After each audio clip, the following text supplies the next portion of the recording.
What's up, everybody? It's Coach Drew here with the BU Stay True program. I hope everyone is safe and well. Today we have a special guest, Coach Choppy, talking about his experience with basketball, what he's doing for the youth now, and how he's going to play a role in our 6th annual BU Stay True basketball camp, July 19th. Coach Choppy, what's up, my man? Oh man, my God, Drew. Just thanks for the introduction and everything.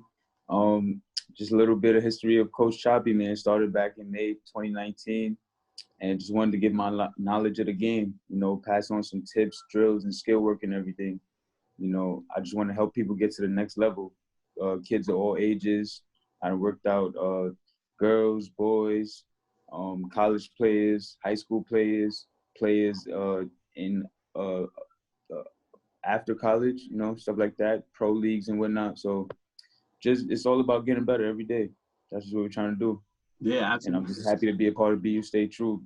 Absolutely. We're happy to have you for another year. And you've been fortunate enough to be on our staff for about two to 4 years, I believe.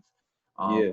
And you've seen the program grow. You've seen the type of kids that have come, back into the program. Can you just talk about your personal experiences at each year of the camp and how that was for you each year? The growth of the camp is just amazing. Every year we get some returning kids, but it's new faces every year. And I just see more and more excitement every year, just see more and more growth with the company and with the whole camp and everything. Like the way it's set up, you can tell you put a lot of time and effort and a lot of detail into how you plan for all the camps and everything. And I know all the parents and all the coaches and all the kids, they appreciate all the effort that you put in, because you can tell by their faces and how much they enjoy it. And they talk about BU Stay True all year, and I know they look forward to the camp every summer. Yeah, absolutely. And then with your playing experience, if you could just talk about, because where are you from exactly, if you let everyone know? I'm from the Bronx, New York. Grew up here. I went to St. Raymond's High School. I went to St. Helens Elementary School with Drew, and just the basketball community in the city is amazing. You get to learn a lot. You get to learn toughness. You get to learn just how to be a better player through playing all types of people throughout the city. You always, when you're in park basketball is like a treasure for basketball. And you learn so much from park basketball, and that's that helped me a lot to become the player I am today. And I pass on a lot of those traits even to my upstate kids. I try to give them some of that city grit, that city grind. You know what I'm saying? And I feel like, New York basketball is a special place. You know what I'm saying? Yeah, I think our kids, as well as us, we've been so fortunate to grow up in New York City, especially the Bronx, because we do have that grit. We do have that sense of overcoming challenges. Can you talk about any experience within your basketball history, how you overcame challenges?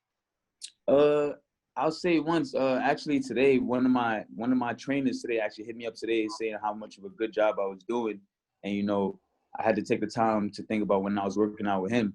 I used to wake up 5:30 every morning and travel to Queens. I'm from the Bronx. I used to travel to Queens to go to Jamaica YMCA, and I used to be in the gym every single morning. And he taught me how to get up and grind for what I needed to. You know what I'm saying? He wasn't in the gym all the time, but he instilled that schedule into me. So I woke up and I made it to the gym, and I made sure even if he wasn't there, I had to grind and get to where I was at. And I thought it was kind of special that he hit me up today and, just let me know that I'm on the right path, and he appreciates what he instilled in me that I'm instilling in other players. So it's a real amazing feeling. Yeah. Absolutely. I'm sure it's fulfilling too, just to know that you're seeing your work pay off. And just recently, you celebrated your 1-year anniversary of Coach Choppy. So, clap it up. Appreciate it. Can you talk about why Coach Choppy started and how it started from, the logo creation to the business model to you reaching out to kids and training them even while you're up at school? Like, how did that come together, and why did it come together? I'll say the start of Coach Choppy, literally, I started in the middle of the night. One night I was up thinking about how can I make a change. I was working out with some of the kids on the basketball team, and I really wanted to be a part of that. I used to be on the basketball team, and a little situation happened, and I didn't have access to that anymore, but it didn't deter me from doing anything. So, I started the Coach Choppy business, and ever since then, I just been getting better and learning more. How I went about the logo creation, I used to be in class all day doodling and drawing little hoops and a little Coach Choppy graffiti. And, you know, I just tried to translate that into a logo. I actually made the logo myself because I'm a web design major. So I actually made the logo myself. And then I sent it to somebody else. And, you know, they made me a real good logo. Finally got to that. We started working out kids at the college, like officially, because in the beginning I was, you know, getting kicked out of the gym. It was a lot going on. I was getting kicked out of the gym in the beginning. It never deterred me, you know, just perseverance and hard work. You know, my motto is keep your head down, stay consistent. And, you know, I just told myself that every single day. And it pushed me to where I'm at now. Like throughout the year, we got the logo. We did the BU Stay True camp. We done worked out some kids on the block. We done worked out some kids in the city, you know. We just made a whole lot of contacts. Right now, I'm working out a girl upstate. She's 11 years old. We're just making a whole lot of contacts, and we're making progress with everything. And, you know, it's just been a good experience this past year. And that's what I love hearing. Like just so everyone knows, I've known Khalil and ever since I was probably fourth, fifth grade, probably third grade. Because you transferred in, right? Yeah, when I came to St. Helena's around, I think it was sixth grade. I remember I met you and Robert. You and Robert Negron. I met you guys in the summer. Yes. To the St. Helena's camp. Yes, and ever since then, I can always remember you staying consistent with basketball, right? Never letting situations deter you, anything like that.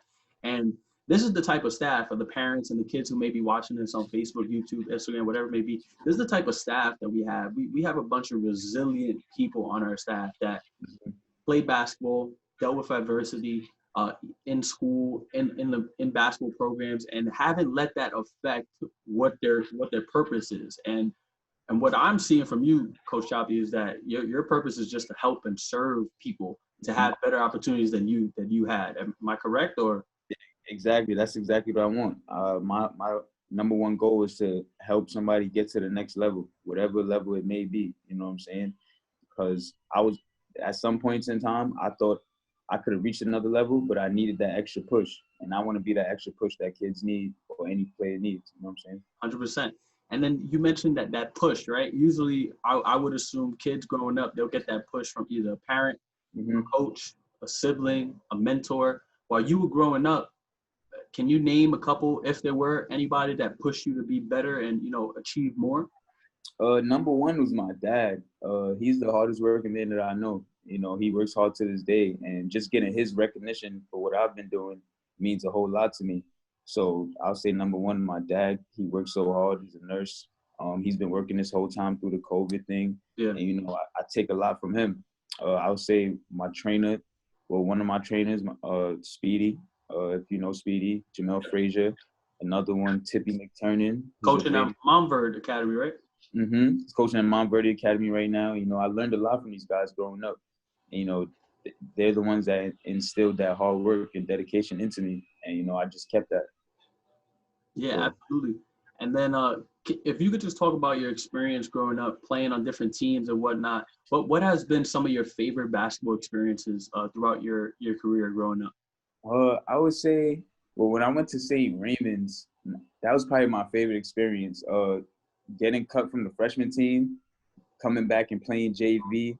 You know, JV teams, they don't get a lot of recognition, but that's like a lot of camaraderie between JV teams. You know, we're sophomores and everything, and then we're trying to get to that next level by junior and senior year. My junior year, I moved up to varsity B. We had a varsity B team, and we ended up going to the championship. You know, we ended up losing in the game before that, the championship. But, you know, we made it all that way. And those experiences you'll never forget. You know what I'm saying? That season helped me push to the next level. And from my junior, senior year, I went to varsity A. I was in the traveling team. And, you know, I was getting city recognition and stuff like that. You know, so it's just, I'll say, just St. Raymond's, it taught me a lot. St. Raymond's was a good basketball program, and I love being in. You know, I appreciate all the coaches there and all my teammates. So. Yeah, cool. And then I'm gonna be asking this to all the coaches, but if you could name your top 5 NBA players right now that you enjoy watching, not top 5 NBA all time, just top 5 that you like watching and you enjoy watching their game. I would say LeBron James, Kyrie Irving, Stephen Curry, Damian Lillard, and Giannis Antetokounmpo. Yes. That's dope, and I can see the connection there. But like, let's say if one of our kids in Ireland is watching, can you just talk about why each one of the games is enjoyable to watch for you? It's just the skill, the craft that they put into what they do. You know, a lot of people don't see what goes on behind the scenes, and that's one of the things that I do. I try to look at what do these guys work on behind the scenes, and all five of those guys, they put in that work every single day to get to where they at, so to make the game look easy. And that's what I like to preach. You know, the harder you work during battle, the less you bleed during war, and that translates from the harder you work in practice, the better you do in games. They make the game look so easy. They're poised, you know what I'm saying? And this is what you want to see in players. And that's what I want to see in my players, just to be That's comfortable in the court. That's true. And speaking from my experiences, when we're at BUST camp, like at the physical camp at Scanlon, I usually play the director role, and I just, whatever the coaches need, I'll give them water, things like that for anyone who hasn't been to our camp.